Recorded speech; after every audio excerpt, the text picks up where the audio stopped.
Fala galera, sejam todos muito bem-vindos a mais uma videoaula. Na videoaula de hoje a gente vai aprender um pouquinho mais sobre a estrutura switch case e sobre o método equals. Então vamos lá para a aula. Bom galera, vamos começar aqui. Então vamos supor que a gente quer comparar se uma string ela é igual a outra. Tá? Então inicialmente poderia fazer assim, né? Se a string A é igual a string A também, então, se elas são iguais, eu vou imprimir aqui igual. Beleza? Caso contrário, né? Else. Caso contrário, eu vou imprimir aqui o diferente. Certo? Então, estrutura bem simples, né? Se a gente executar esse programa, acredito que todo mundo deve concordar comigo que ele vai imprimir o igual, né? Então, vamos ver o que é que vai acontecer. Vou salvar aqui, vou executar. Ó, apareceu aí o igual, beleza? Então, tranquilo, né? Acho que esse é o comportamento esperado, tá? Mas agora vamos fazer o seguinte aqui, ó. Eu vou importar aqui a classe scanner, java.util.scanner. Vou inicializar aqui o meu scanner. Então, scanner teclado é igual a new scanner system.in, né? Beleza. E aqui agora eu vou ter duas variáveis. Tá? Vou criar a variável do tipo string aqui A1, que ela vai receber aqui um teclado.next. Beleza? Eu vou ter uma outra string aqui, A2, que ela também vai receber um teclado.next. Certo? E aqui a gente vai agora fazer diferente. A gente vai colocar assim, ó, se a variável A1 for igual à variável A2, a gente vai continuar imprimindo igual, ou se ela for diferente, a gente vai imprimir diferente. Beleza? Então, vamos executar aqui esse nosso programa. Então, eu vou digitar aqui, ó, A, Enter, A, Enter. E aí, ele imprimiu agora diferente. Oxente, como assim? Por que ele imprimiu que era diferente? Vamos já chegar lá, tá? Antes da gente se aprofundar aqui, então eu vou verificar se o A1 for igual à string A, ele vai também imprimir igual. Caso contrário, ele vai imprimir diferente. Então, vamos executar isso daqui. Então, vou digitar aqui A, que seria a variável A1, e vou digitar A também para a variável A2. Então, o que é que será que ele vai imprimir? Ele imprimiu também diferente. Então, por que isso acontece, gente? Por algum motivo, quando a gente recebe valores do teclado, é como se o Java ele estivesse dizendo para a gente, ele estivesse criando objetos diferentes, mas que possuem o mesmo conteúdo. Isso daqui, gente, pode gerar muita confusão. Tá? Então, eu vou procurar explicar para vocês aqui de uma maneira mais clara, utilizando como recurso aqui um slide. Tá? Então, vamos lá para o slide. Então, pessoal, vocês devem se lembrar dessa imagem aqui, onde a gente tem aqui a representação da memória do nosso computador. Né? Então, vamos imaginar aqui que cada célula dessa planilha aqui, ela representa, por exemplo, uma unidade de memória da nossa memória RAM do nosso computador, tá? Da memória principal. Né? E a gente viu que essa memória, a gente consegue acessar esses valores através do endereço dela. Por exemplo, aqui eu tenho a célula A1, né? Ou seja, que está na coluna A, na primeira linha, né? Na linha 1. Então, esse elemento aqui seria o C13, certo? E assim sucessivamente. Então, todas as células da minha memória principal, elas são endereçáveis, ou seja, elas possuem endereços, e é através desses endereços que o processador ele consegue escrever dados e também que ele consegue ler os dados dessa memória principal. Tá? Então, para simplificar aqui, eu tenho, por exemplo, como se cada célula dessa de armazenamento tivesse 32 bits, né? Mas, na verdade, cada célula é só um único bit. Tá? Então, só para simplificar aqui para a gente, né? Eu trouxe uma outra representação, que seria uma representação para a gente representar apenas números textuais, né? A gente viu, gente, que tudo no computador são valores binários, né? Zeros e uns. Então, os números, né, decimais também são representados da maneira binária, né? Então, os textos nada mais são do que números, né? Então, a gente até viu a tabelinha ASCII, né? Onde para cada valor decimal a gente tem aqui o significado ou o símbolo, né, textual que isso representa, né? Então, por exemplo, né, o A maiúsculo, ele na verdade é o número 65 internamente. Então, o que vai ter na minha memória do meu computador é 65, tá? E aí eu fiz aqui uma representação de como seria, por exemplo, uma memória, né, onde só tivessem caracteres, digamos assim, tá? Então, é como se eu tivesse a minha memória RAM, tá? E aqui eu tenho vários caracteres, né? Inclusive eu tenho aqui, né, como se fosse o texto, né, IFP, tá? E o texto IFP aqui também embaixo, tá? Então, eu percebo que esse primeiro I, gente, ele está no endereço A3, tá? Ele está no endereço A3, ou seja, o endereço de memória dele seria, né, virtualmente o A3. Já esse outro I aqui, o endereço dele seria o A20. Então, percebo que por mais que eles tenham o mesmo valor, eles representem a mesma letra, mas eles estão em posição da minha memória distinta, tá? Ou seja, eles estão em memórias distintas. Então, o mesmo acontece com Java quando a gente utiliza strings. E por que isso acontece? Então, aqui no caso do A1 e o A2, apesar deles receberem o mesmo valor, mas eles estão sendo armazenados em lugares distintos da memória. E o que o meu operador de igual e igual faz é, se o endereço de uma variável ele é igual ao de outra variável, né? A gente viu também que, na verdade, variáveis nada mais são do que nomes para endereços de memória, tá? Então, essa minha memória, essa minha variável A1 aqui, ela está apontando, por assim dizer, ou seja, ela guarda o endereço de memória X. E essa minha variável A2, ela guarda um outro endereço de memória, tá? Isso acontece, gente, porque no Java, tudo normalmente é um padrão, né? O que tem aqui como tipo a primeira letra maiúscula significa que isso aqui é uma classe e não um tipo primitivo, tá? Então, por exemplo, quando a gente faz assim, int número, isso é um tipo primitivo. Tipo primitivo é como se eles não tivessem endereço de memória e o que é utilizado é o próprio valor bruto deles, né? O que eles estão de fato armazenando, tá? Já quando eu tenho aqui objetos ou classes, né? Então, o Java vai criar um novo objeto para mim, do tipo string, que o conteúdo dele é o mesmo, tá? Mas, ou seja, os endereços de memória vão ser outros, tá? Essa explicação, gente, ela pode ficar um pouquinho confusa. A gente precisa ter um certo entendimento aí de como é que funciona os computadores para isso ficar mais claro, tá? Mas o que eu gostaria de falar para vocês é sempre que a gente quer comparar objetos no Java, o método correto deveria ser o método equals. Então, todos os objetos, ou seja, sempre que eu quero comparar variáveis que o tipo delas aqui, por exemplo, começam com letra maiúscula, para dar uma simplificada, eu deveria utilizar o método equals ao invés do método igual. Tá? Então, se eu quero comparar se a variável A1 é igual à string A, eu deveria fazer assim, A1.equals. E aqui dentro desses parâmetros, desses parênteses, é que eu coloco aqui o que é que eu quero comparar. Tá? No caso aqui, a string A. Tá? Então, dessa forma aqui, o método equals ele não vai olhar apenas se os endereços são iguais, mas se os conteúdos das variáveis são, de fato, iguais. Tá? Então, vamos salvar aqui. Vou executar esse programa. E vamos colocar aqui. Então, para a variável A1, eu vou colocar o texto A. Para a variável A2, eu vou colocar também o texto A. Então, agora ele vai exibir o igual. Né? Então, vamos mudar aqui para a gente fazer aquele exemplo anterior. Né? Se o A1 é igual ao A2. Tá? Então, como eles são objetos, né? Tipos abstratos de dados, né?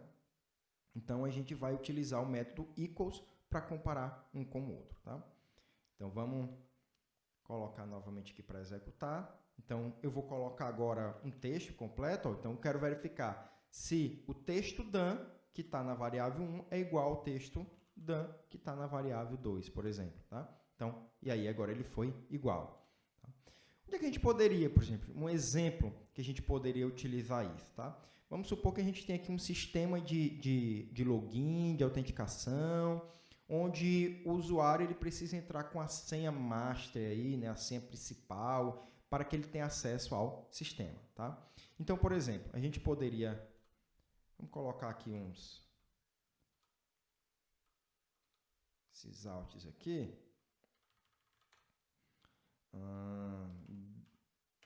Bem-vindo ao sistema de segurança máxima. Beleza? E agora a gente vai pedir aqui para ele digitar a senha, né? Então, digite a senha mestre, por exemplo, tá? E aqui a gente vai pegar essa senha, né, com o teclado.next, então senha, né, vai ser igual ao teclado.next, ou seja, a senha digitada, né, vai ser essa daqui. E eu poderia ter aqui uma outra variável do tipo string que vai guardar a minha senha verdadeira, tá?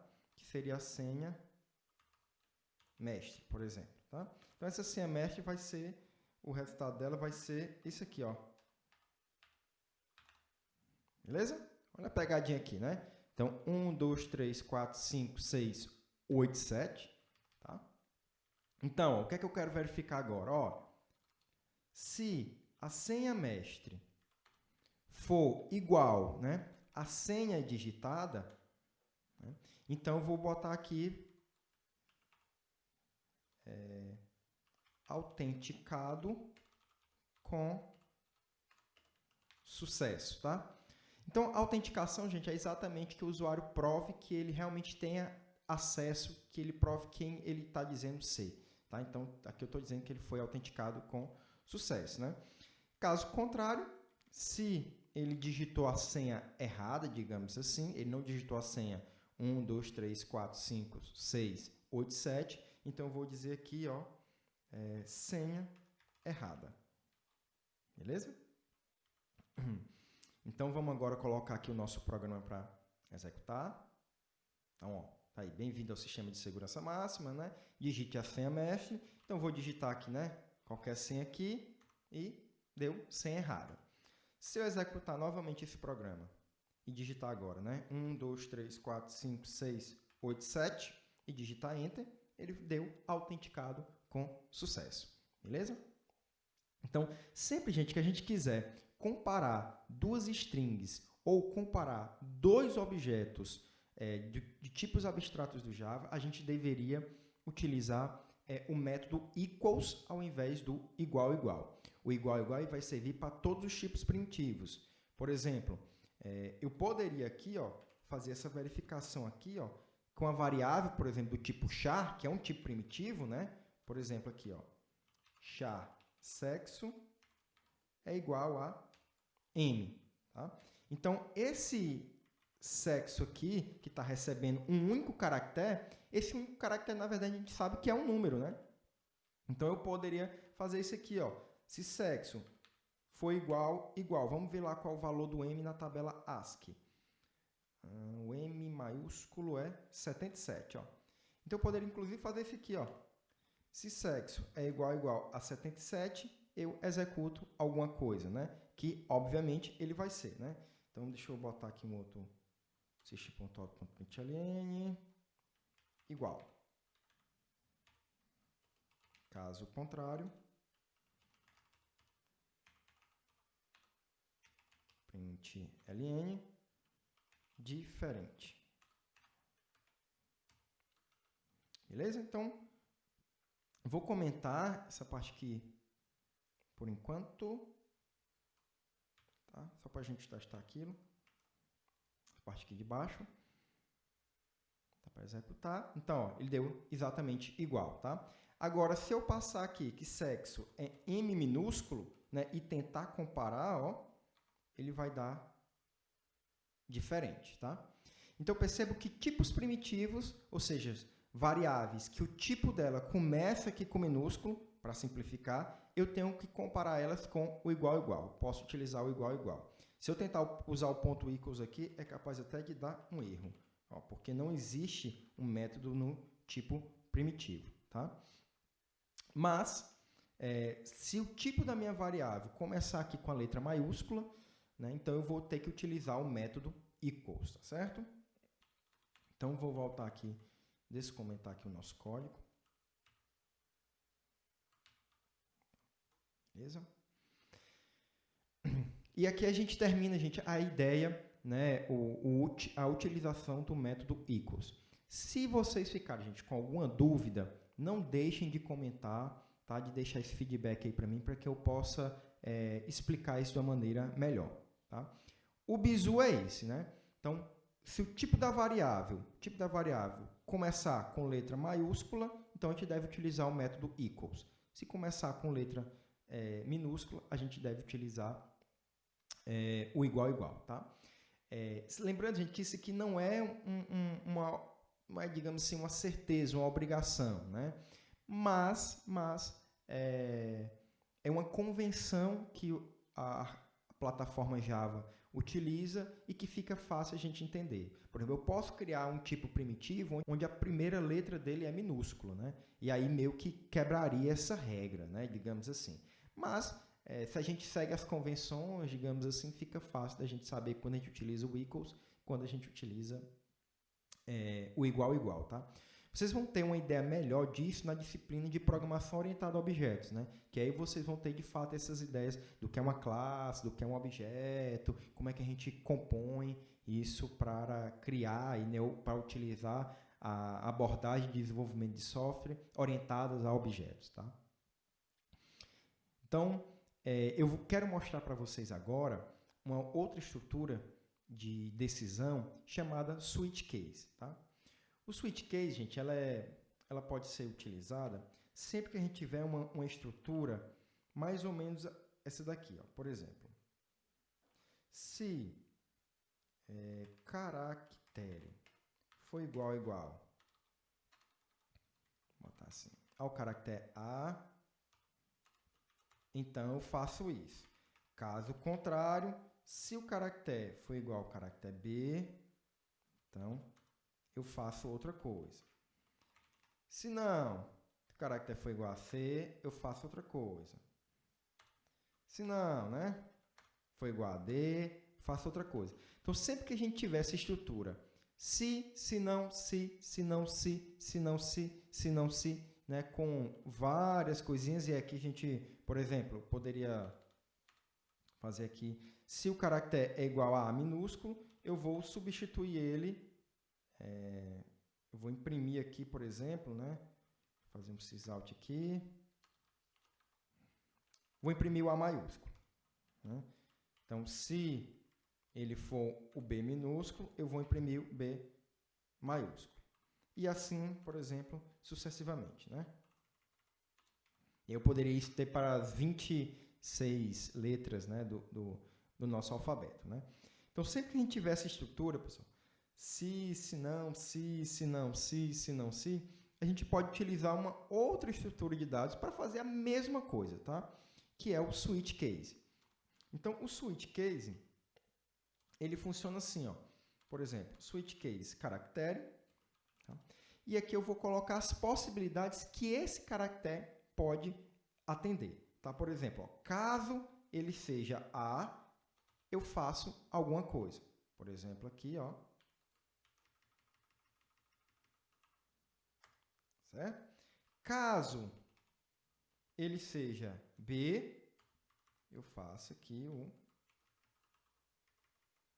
B.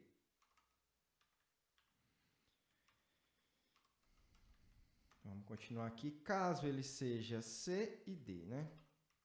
Caso ele seja C e D. Vou formatar isso aqui. Eita, aqui hoje o teclado. Beleza, certo? Então, essa estrutura aqui, gente, é uma outra estrutura, tá? Realmente não vai ter assim, qual é a melhor, tá? São maneiras diferentes da gente escrever, né? Da gente definir o mesmo comportamento, tá certo? Então, eu vou colocar aqui, ó, que esse meu caractere, eu vou definir ele aqui como tipo char, né? Então, caractere, ele vai ser igual ao meu teclado, ponto next, certo? Só que eu quero apenas um único caractere, né, gente? E o next, ele retorna para mim, é uma string, tá? Então, se eu quero apenas o caractere, eu tenho que usar aqui o método char@, e aí eu passo a posição 0, tá? Então, eu vou pegar o primeiro caractere dessa string aqui, que eu vou ler do teclado, né? E vou pegar apenas o primeiro caractere e vou colocar nessa variável chamada aqui caractere, tá? Então, a gente não definiu o teclado. Então, o teclado, né, do tipo scanner, teclado, igual a new scanner system.1. Beleza, né? Então, vamos colocar esse nosso código aqui para executar. Ó. E aí, perceba, se eu digitar A minúsculo, ele imprimiu aqui, ó, A maiúsculo, né? Depois imprimiu A maiúsculo de novo e imprimiu B maiúsculo, B maiúsculo, B maiúsculo. Acho que a gente se esqueceu de trocar aqui algumas coisas, né? Então, A maiúsculo, B maiúsculo, opa, aqui é C maiúsculo e aqui seria D maiúsculo, né? Então, vamos entender aqui o comportamento do switch. Então, digito A, foi aqui, né? O A maiúsculo, que seria esse primeiro A maiúsculo aqui, o segundo A maiúsculo, que seria esse daqui, mas ele imprimiu também o B maiúsculo, C maiúsculo e o D maiúsculo, né? Então, essa é uma característica do switch case, que uma vez que a gente entra aqui, que algum dos casos aqui deu verdadeiro, todos os outros casos aqui também vão ser verdadeiros, tá? E se a gente não quer esse comportamento, a gente tem que colocar aqui esse comando chamado break, que é para ele terminar como se fosse a execução do meu switch. Percebo que se eu colocar aqui que o caractere for igual a C, né, então ele vai apenas imprimir esse C maiúsculo, este C maiúsculo e o D maiúsculo, porque como ele vai falhar aqui, ó, o C não é igual ao caractere A, C não é igual ao caractere B, C é igual ao caractere C. Então, ele vai entrar em todos os casos subsequentes aqui abaixo. Tá? Então, vamos colocar para executar. Então, vou colocar aqui o C. Ó. C. Então, ele executou, né? C maiúsculo e o D maiúsculo. Tá? Que seria esse C maiúsculo, este C maiúsculo e o D maiúsculo. Então, se eu não quero isso, eu tenho que colocar aqui o break. Certo? Então, colocar aqui o break no final de todos esses comandos aqui. Tá?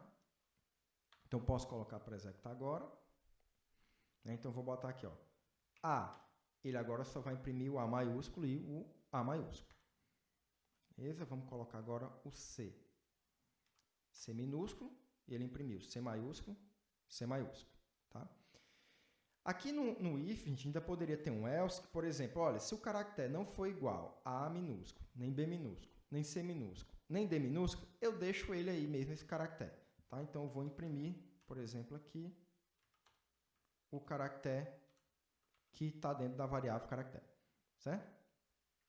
Da mesma forma, a gente pode ter também aqui no switch case um caso que seria o caso que é chamado aqui de padrão, default. Tá? Ou seja, quando eu não cheguei em nenhum caso, eu posso simplesmente fazer a mesma... Vou até copiar aqui. Mesmo comando da linha anterior.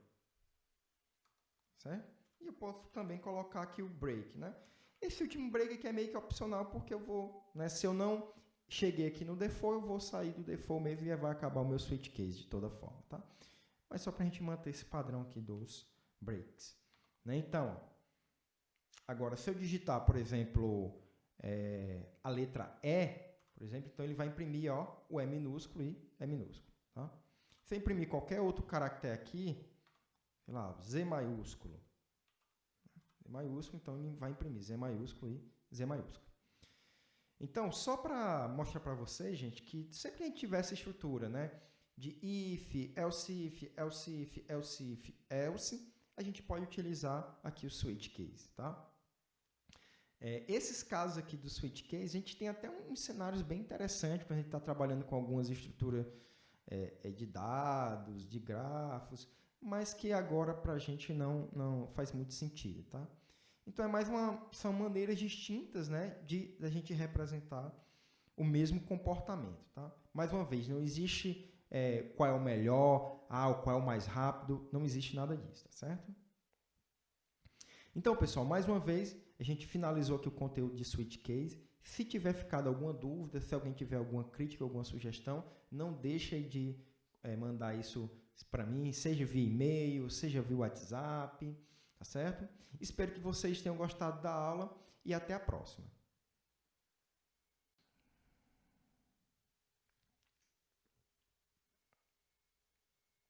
Uraturue waropa do rei de Roma.